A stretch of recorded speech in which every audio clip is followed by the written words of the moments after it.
Character is destiny. This one is beautiful. It's short, but it's straight to the point.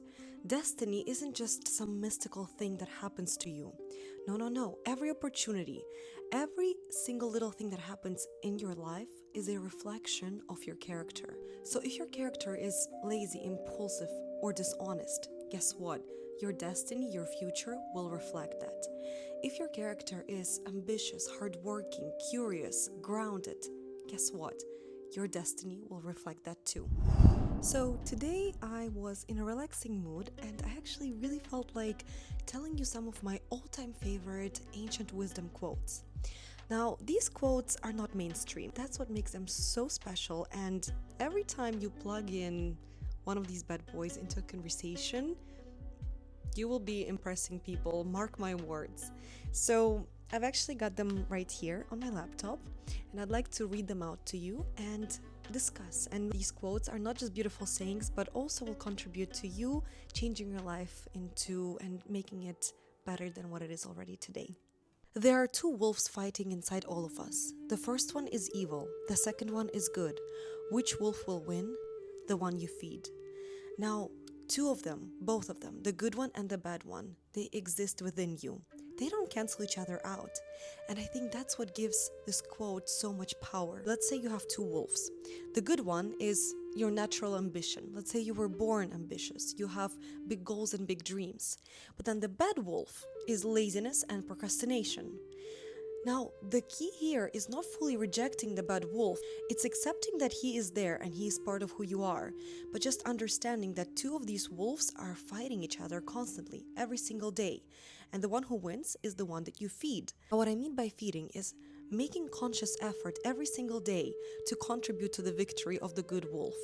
If it's, for instance, laziness, then you find activities or routines or hobbies or habits that challenge you every single day, whether it is physically or mentally, and you make sure that you implement it as part of your routine. The key to this quote and why I find it so great is because the more victories you have, the more victories the good wolf has every single day, the more you start trusting yourself. You start building a resume of self-trust and you gamify it. It's the same as if you're watching your favorite team play a sport, or if it's a boxing match and it's Usyk playing against anyone, because Usyk wins.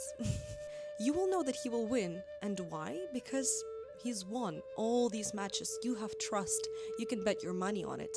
And the same goes here. The more your good wolf wins, the more self-trust you have, and the more likely you are to continue and support the victories of this good wolf. It's a really, really good one. Remember this one. When the axe entered the forest, the trees said, "The handle is one of us." This one essentially says that not all familiarity equals safety. The forest didn't get cut down by a completely foreign object. It got cut down by an axe, and an axe had a piece of it, a part of it, that belonged to the forest. This is one of the most powerful quotes, truly, to symbolize this very, very confusing feeling that you might feel when you meet someone or you encounter something in your life that feels familiar, that feels like it's part of who you are, and that feels like it's right for you, but it might actually not be, and it might actually be dangerous for you, either now or in the long term. So this quote tries to warn you to really spot these handles, whether they're handles in people or they're handles in projects or in your environment. Not everything that feels and aligns with who you are necessarily means that it's going to be good for you. And sometimes it could come as an instant connection. Let's say you meet someone and they feel familiar to you instantly. Maybe it's because they share the same set of goals and values. Or maybe it's been built through shared experiences. Maybe it's been something that you've developed with a person throughout a long period of time. And because of that, they feel familiar and you think, well, this can't be wrong for me. But then, unfortunately, it can be. Make sure that you don't let any access back into your life. Or into your life. The person attempting to travel two roads at once will get nowhere. This one is screaming at me. And if you're the same as me and you're a person who has all these ideas and all these projects and is very ambitious, this one is for you as well. Because it's as simple as, imagine you are standing in front of two roads and your one foot is placed on one road and the second foot is placed on the other road. And instead of walking, you're there doing a split. And you're not going to get anywhere. You're not going to walk far. You're just going to tear something. Another way I see this is it's called the shiny object syndrome. And this is exactly what I have. And I think a lot of people have it too.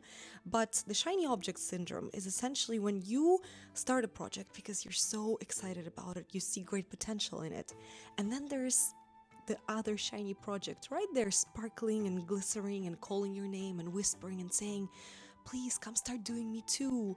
And so you then start telling yourself, convincing yourself, I can do two projects at the same time.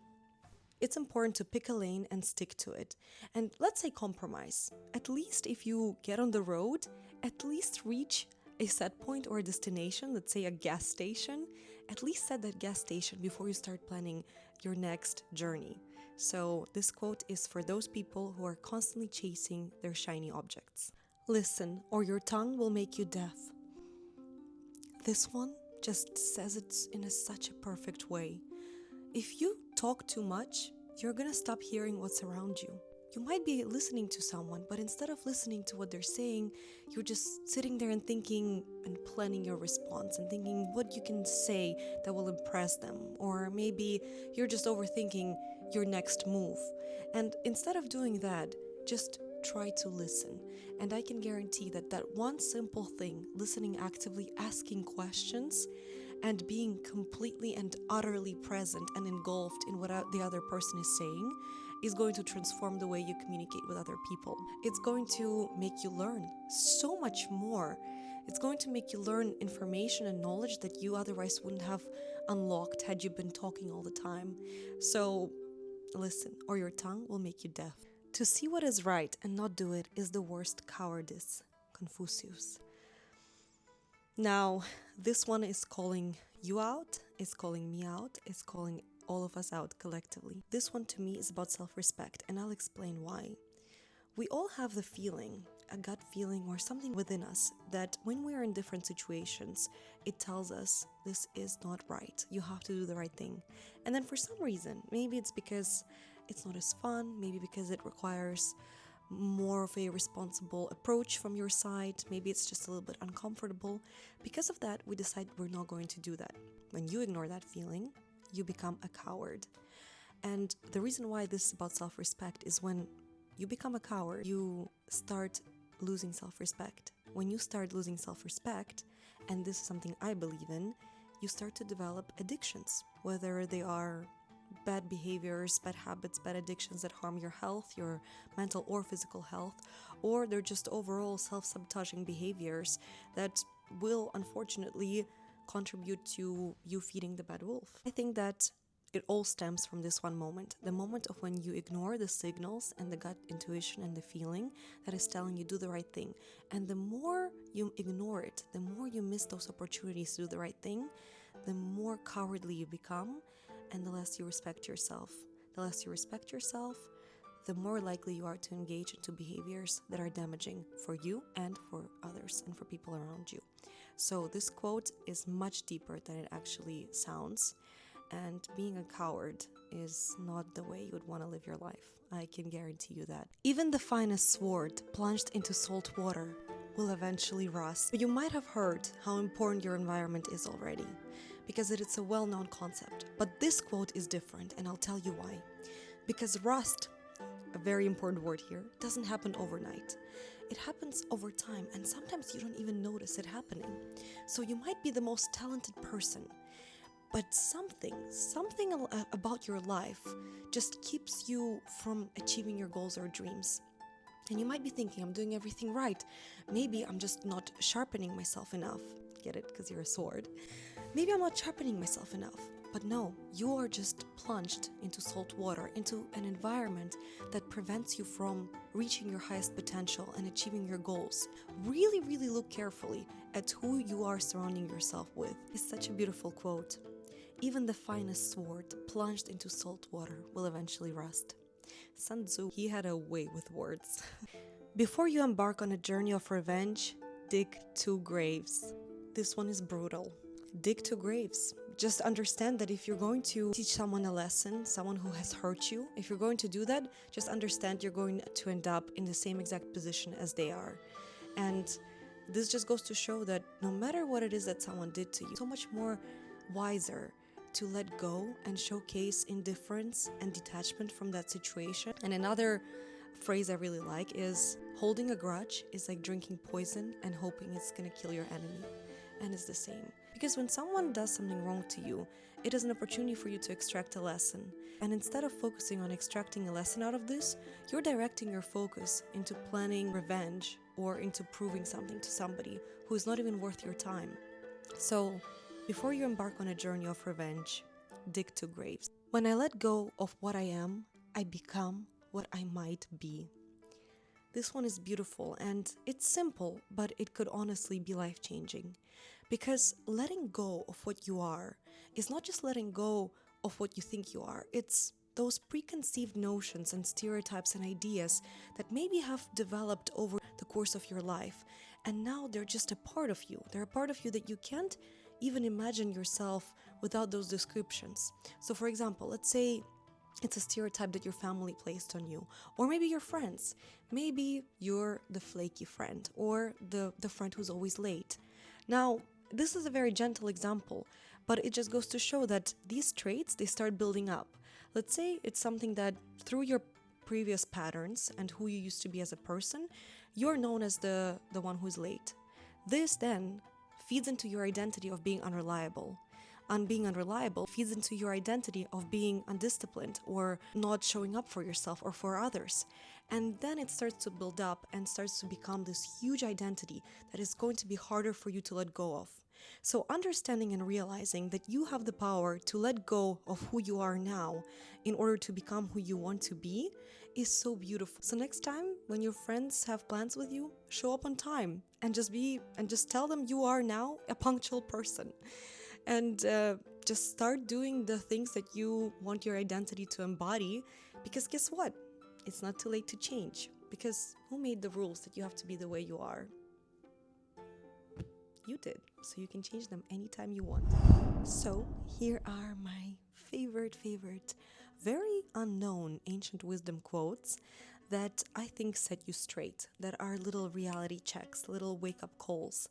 And I have a huge list of quotes that I think are so great, and what completely blows my mind is that thousands and thousands of years ago, these people, they were warriors, they were samurais, they were emperors, and they all went through the exact same struggles that we are going through right now. It is such a crazy realization. They all dealt with procrastination, with laziness, with being scared to do the right thing, with understanding how to manage your time and how to manage your resources and energy in the most efficient way. And it makes you feel like you're not alone.